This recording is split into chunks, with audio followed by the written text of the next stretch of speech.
So I was chopping little samples up from the beats, and Wu-Tang was known for having part of the track recorded, and then the beat would keep playing, and then it would fade out or whatever. And so I had a couple of beats that I liked a lot, and so I chopped up those loops, and wherever something was in the beat, I was looking for the exact. I could put markers between the loops, and so I would know that, like, if in the last part of the beat somebody's saying like "yo," then maybe in another loop nobody's saying "yo." So I took that little part, I selected it between the samples, between the 0 point crossings, and then I would copy it, and I would like rearrange their loops into clean beats that I was using. And so I used those to take part in the battle. And so the first official battle, where I was, in my early 15 years old, or 16, I think, that's when I started participating, and I had participated in the first ever battle on Hip Hop Rule, and the rules were set, but they're not perfect, so they didn't think I did a good job, even though, in all honesty, my track was passing to the second round. Definitively, it was. But I got kicked out, and some other people got kicked out as well. Some people passed, but there were no prizes, or it wasn't founded or sponsored or anything like that. It was just a battle, just to put somebody on the map. And so I got kicked out from the first round, and other people did too. And so somebody organized like an unofficial battle. It was called Unofficial Hip Hop Brew Battle. So I participated in that, and I won. I won the whole battle, not just the first round. It was, I don't know, like 5, 6 rounds or whatever. And so people got a topic that they needed to uncover, to talk about, to write their lyrics. People had a time frame, and they just needed to make tracks. So I was doing that, writing my own lyrics, chopping these little loops, and then duplicating the loops to make a longer file. And I think I've started using Acid was the name of the DAW that was more like a DAW, while SoundForge, that I told y'all about, was more like a sample editing, audio editing tool with fades and DC fixing capabilities. It was very advanced, and when I first opened that, it had so many tools. I was like, I don't even know what those are. But yeah, so I was recording. I was not doing music in Sony PlayStation 1 any longer. I was just using SoundForge for editing and DAW for layer-based composing, I suppose. And so yeah, I've won the first battle, and then I've won the second battle. Then in the third battle, I took a second place. Maybe I was a little bit lazy, or I don't know. And then I've won a fourth battle. And so I was winning for 2 years straight. And I put myself on the map as Ghost RYDA. I didn't have no nice gear. I had a Hama, Hama microphone that I bought for $10. It was a dynamic handheld microphone, very plasticky, very bad sound quality. I've used that to record. And then the second one that I got was a Philips silver looking handheld microphone, and I was recording my tracks using that. I don't remember any techniques that I was using, but there was this Steinberg plugin that I suppose now was doing saturation, and saturation was actually giving me lots of juice that the microphone wasn't giving. And I didn't know how to use many of the tools. I could use an equalizer, I think I used I think my tools were the microphone, the computer. I got myself a sound blaster audio interface for like $100. It was expensive for me. I was saving money as a kid. And so the processing tools after it was recorded, I think it was like a compressor,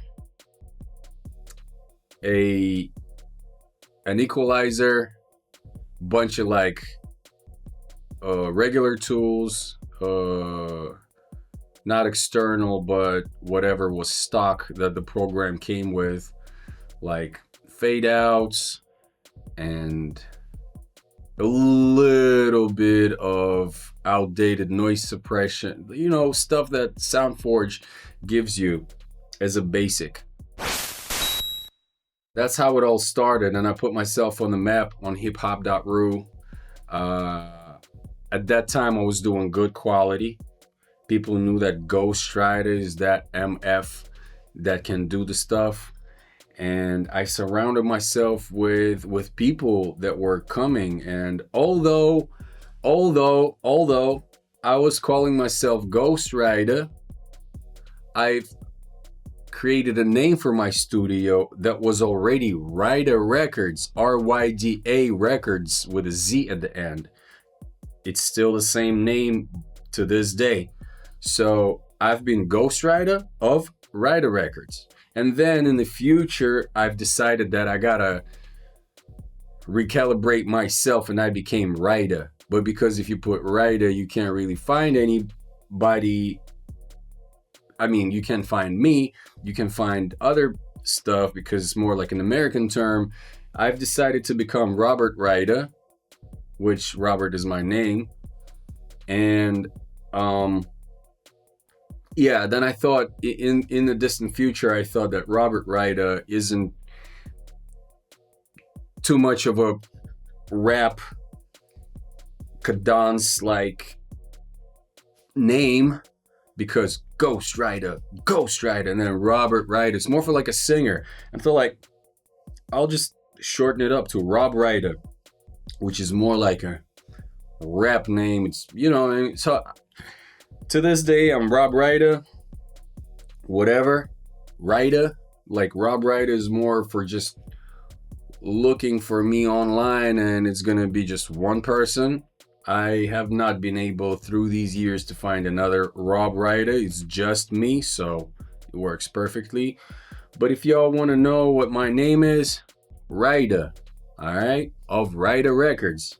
So RYDA Records was created back in the 2001 or 2002, I think. And so in this very same room that we are in right now, I had a room. My bed was right here. Then in the future time, it was my vocal booth over here, but it was my bed here. It was a wardrobe with clothes in it, and I used to put a sheet of paper of like printed lyrics in between the door and the main body frame. And so that's how I was using it to read my lyrics off of the A4 sheet of paper. I had a mic stand and a Philips microphone all plugged. I had like a IKEA table over here, and I had a computer on it, and I had like some bookshelves on top of here. And so that's how we're recording stuff. And then back in 2002, I recorded my first album to somebody else, to a friend of mine. And then in a year, I've recorded another one for him. And I was doing stuff for the people, for myself. I think I parted with Hip Hop Ru in 2004, I think, because we had a gang over there, like a music gang. Why gang and not a band? Because we're all independent.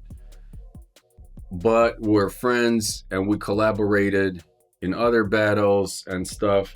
Oh, yeah, and there were like a bunch of like rivalry gangs that were going into each topic of the forum that we're participating in, and they were like coming in there and like saying different wild stuff about us, trying to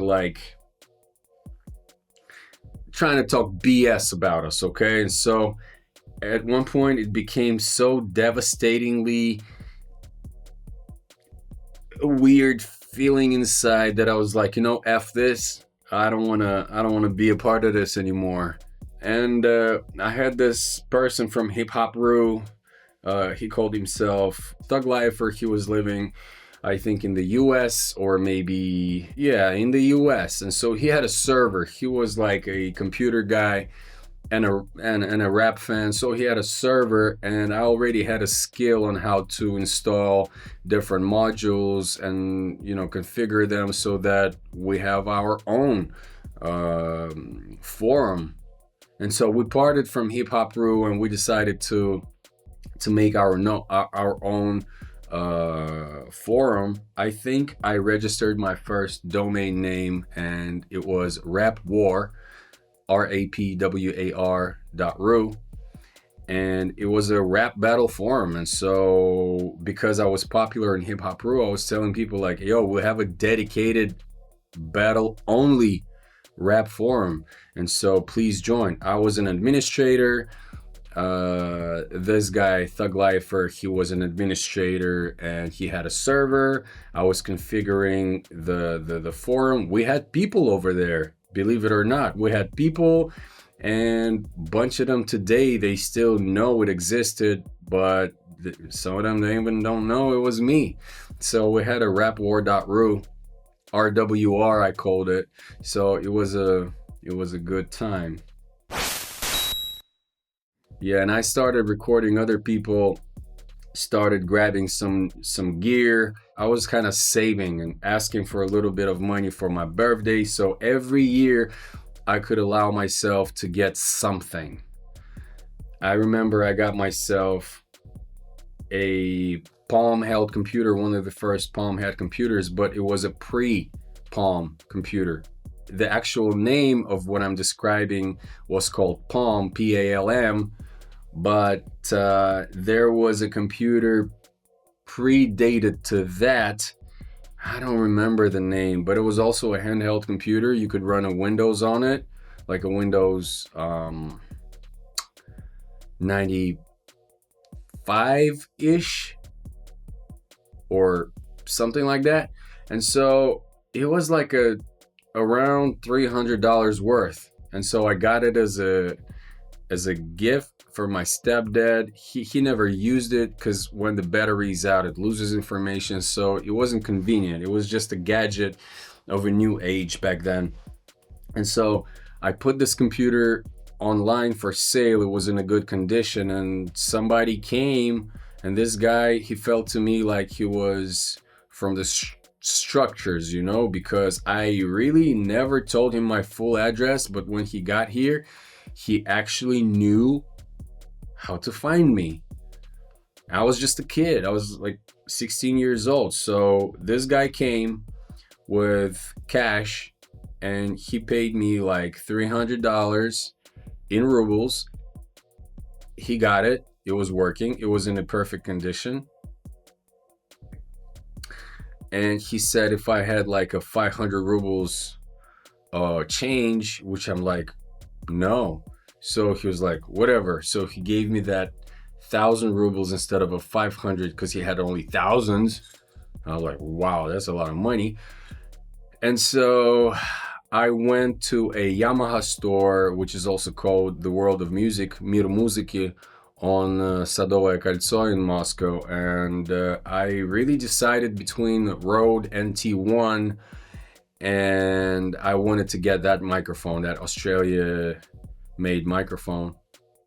But it was not available, so I instead got myself an AKG C3000B, which today exists at one of my former friend's house. He actually got this mic from me, and he got a mixer that I had also from me. He has them. So he has my first microphone that I was recording people with.